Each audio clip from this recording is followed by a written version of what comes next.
Good morning, good afternoon, or good evening, whatever time it is, wherever in the world it is that you are. Welcome once more to another live stream of Alexandra Mayer's Live.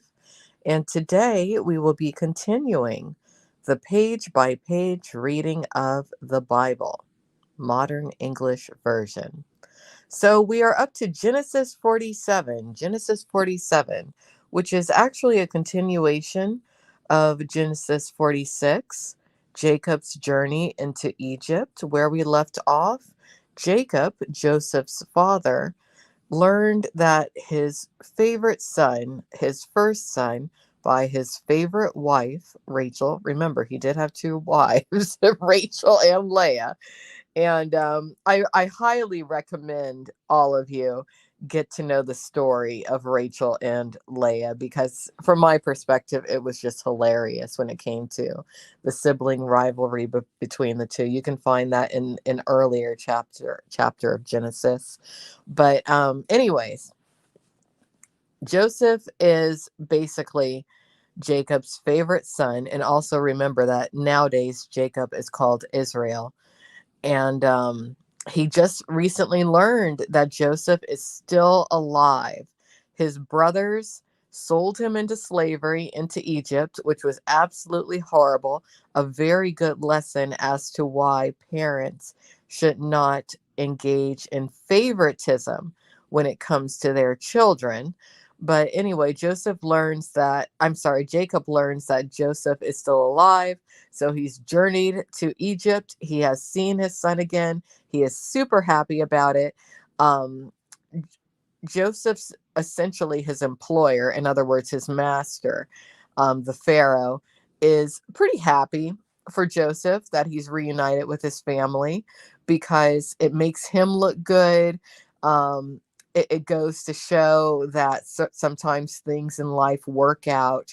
It would probably be kind of boring to be the Pharaoh, and Joseph's story was probably fascinating to the Pharaoh. So the Pharaoh's helping him out and setting up his family in Egypt and everything. So that's where we're picking up. So let's go ahead and get started. And I will provide my commentary throughout this reading as I see fit. Then Joseph went and told Pharaoh, "My father and my brothers and their flocks and their herds and all that they possess have come from the land of Canaan and are now in the land of Goshen." He took 5 men from among his brothers and presented them before Pharaoh. And hello, Gary. Good to see you today. Good to see you. It's nice to see repeat people coming in here. And hello, D. Lynn. Good to see you again today. I hope you're doing well. I'm feeling good. Looking forward to the weekend. I'll be working all weekend, but I will keep up with the page by page reading of the Bible because it really is making me feel just a lot better day to day. So here we go. Well, let's continue. So he's brought his brothers before his boss, the Pharaoh. And he's already coached them as far as how to conduct themselves in front of the Pharaoh, by the way. That was in Genesis 46.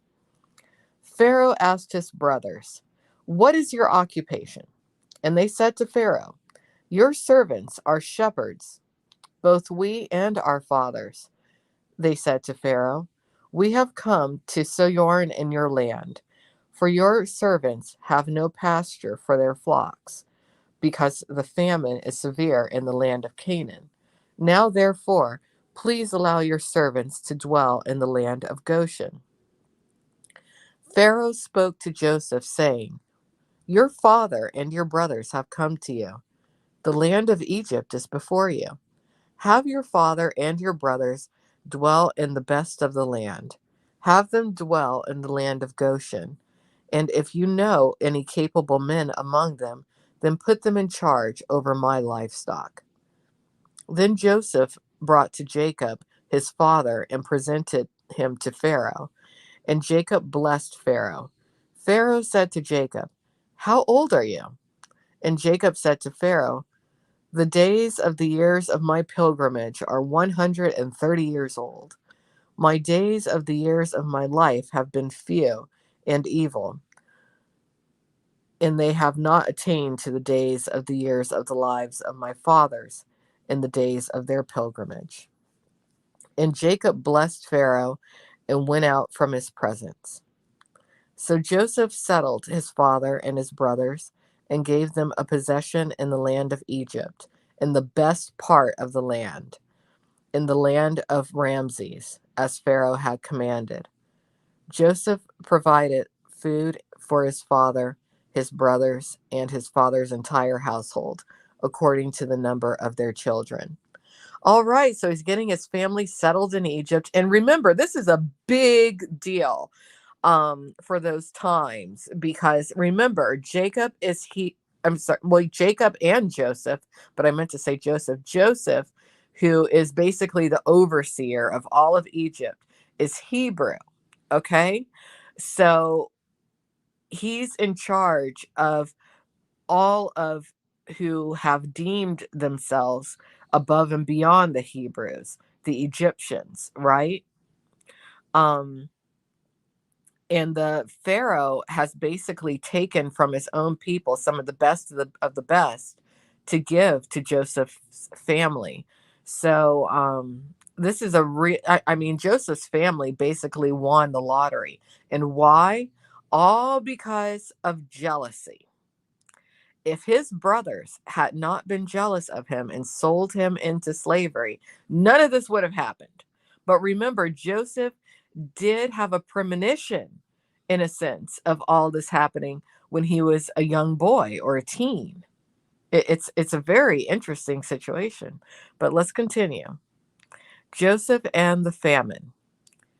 There was no food in all the land, for the famine was very severe, so that the land of Egypt and all in the land of Canaan languished because of the famine.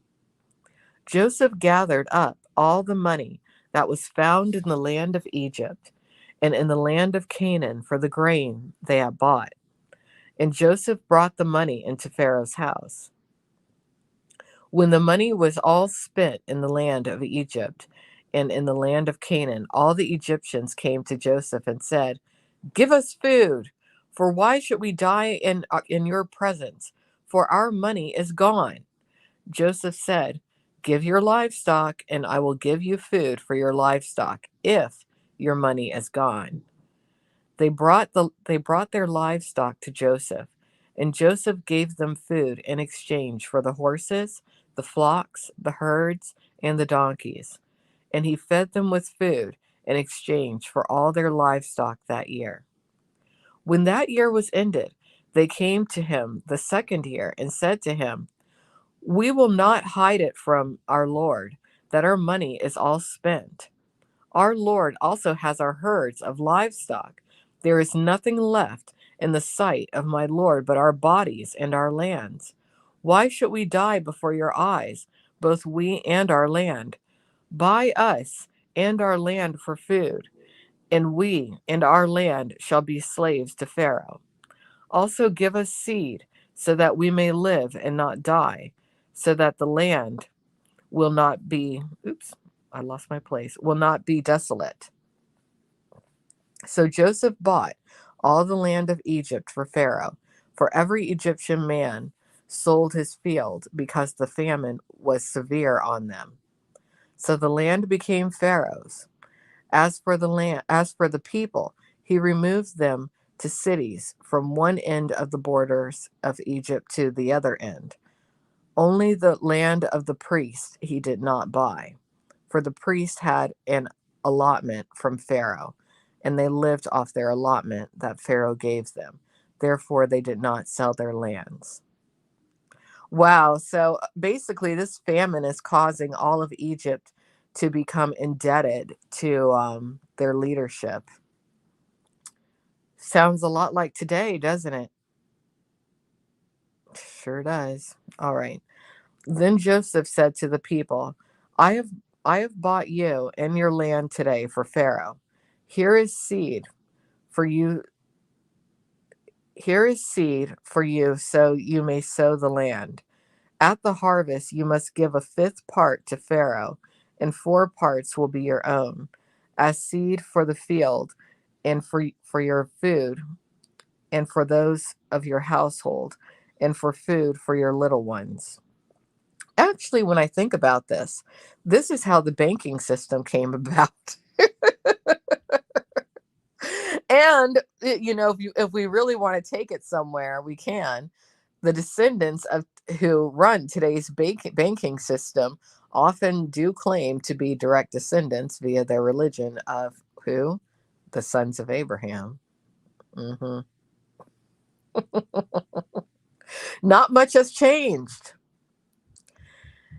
Certain things never do change. They said, "You have saved our lives. Let us find grace in the sight of my Lord, and we will be Pharaoh's slaves." So Joseph made it law over the land of Egypt to this day that Pharaoh should have the fifth part, except from the land of the priest, which did not become Pharaoh's. Mm. Jacob's request of Pharaoh. Israel lived in the land of Egypt, in the land of Goshen, and they had possessions there, and grew and became very numerous.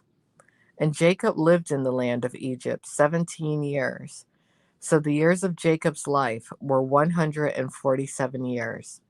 When the time drew near when Israel would die, he called his son Joseph and said to him, "If now I have found grace in your sight, please put your hand under my thigh and deal kindly and truly with me. Please do not bury me in Egypt, but let me lie with my fathers. Carry me out of Egypt and bury me in their burial place." And he said, "I will do as you have said." And he said, "Swear to me." And he swore to him. Then Israel bowed himself and his head. Then Israel bowed himself at the head of his bed. All right, so Jacob is going to be buried with his father Isaac and whatnot. Good for him. Now let's go into Genesis 48. That's what we're going to do now. Jacob blesses Joseph's sons. After these things, Jacob was told, "Your father is sick." So he took his two sons, Manasseh and Ephraim, with him. When Jacob was told, "Your son Joseph is coming to you," Israel strengthened himself and sat up in the bed. Jacob said to Joseph, "God Almighty appeared to me at Luz in the land of Canaan and blessed me. And he said to me, 'I will make you fruitful and multiply you, and I will make you into a multitude of people, and will give you this land to your descendants after you for an everlasting possession.' Now your two sons, Ephraim and Manasseh, who were born to you in the land of Egypt, before I came to you in Egypt, are mine, as Reuben and Simeon, they shall be mine. Any children you have after them will be yours, and will be called by the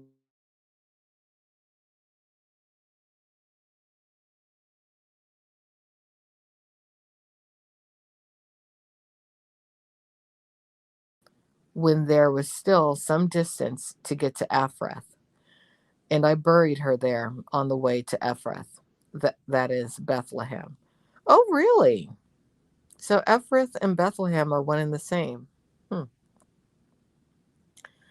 Then Israel saw Joseph's sons and said, "Whose are these?" And Joseph said to his father, "These are my sons, whom God has given me in this place." And he said, "Please bring them to me, and I will bless them." And remember, the death time blessings are a big thing, huge thing. They're such a big thing that Jacob swindled his brother Esau out of his father's death blessing. Okay? These are all important things to remember because of the value. Blessings have more value in those days than any amount of money. Now the eyes of Israel were dim with age, so he could not see. So Joseph brought them near to him and he kissed them and embraced them. Israel said to Joseph, I never thought I would see your face, but here God has also shown me your children. So Joseph took them from beside his knees, and he bowed down with his face to the ground.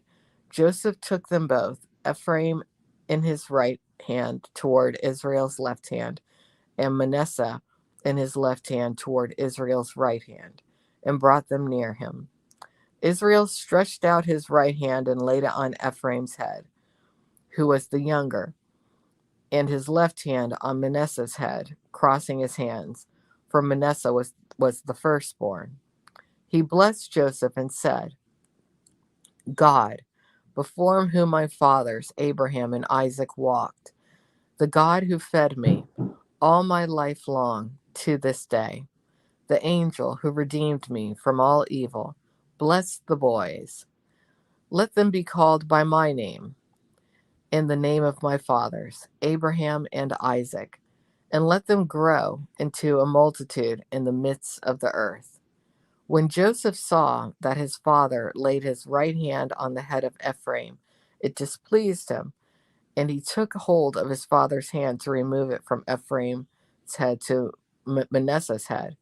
Joseph said to his father, Not so, my father, for this one is the firstborn. Put your right hand on his head. His father refused and said, I know it, my son. I know it. He will also become a people, and he will also be great. But truly, his younger brother will be greater than he, and his descendants will become a multitude of nations. He blessed them that day, saying, But you, Israel, will bless, saying, by you, Israel will bless, saying, My God, make you like Ephraim and Manasseh. So he set Ephraim before Manasseh. Israel said to Joseph, I am about to die, but God will be with you and return you again to the land of your fathers. Moreover, I have given you one portion more than your brothers, which I took out of the hand of the Amorites with my sword and my bow. All right, so that's the end of Genesis 48. That was interesting at the end, how Joseph tried to alter his father's blessing, but the father, kind of was like, no, I know what I'm doing here. I know what I'm doing. So the order of the birth seems to be very important in the Hebrew culture, most likely in the Egyptian culture also. The birthright, that's all very important to these people. Um, when things are altered, they get upset, but that's just how it is. I think what Jacob was trying to do was correct his own past wrongs when it came to a certain level of favoritism. And maybe he was trying to pass on certain things through his own spiritual lessons through that blessing, but maybe not. Who knows? But I thought that was an interesting into Jacob's life. Let's see if 49 goes into the actual death. No, they're still talking about the blessing in Genesis 49 and everything. Yeah, well, that's where Jacob changed things though. He prioritized the youngest son above the eldest in his blessing, to where the oldest didn't get the mostest. Not in this case. Not in this case. But you have to remember, Jacob was the youngest of his twin situation, the brothers.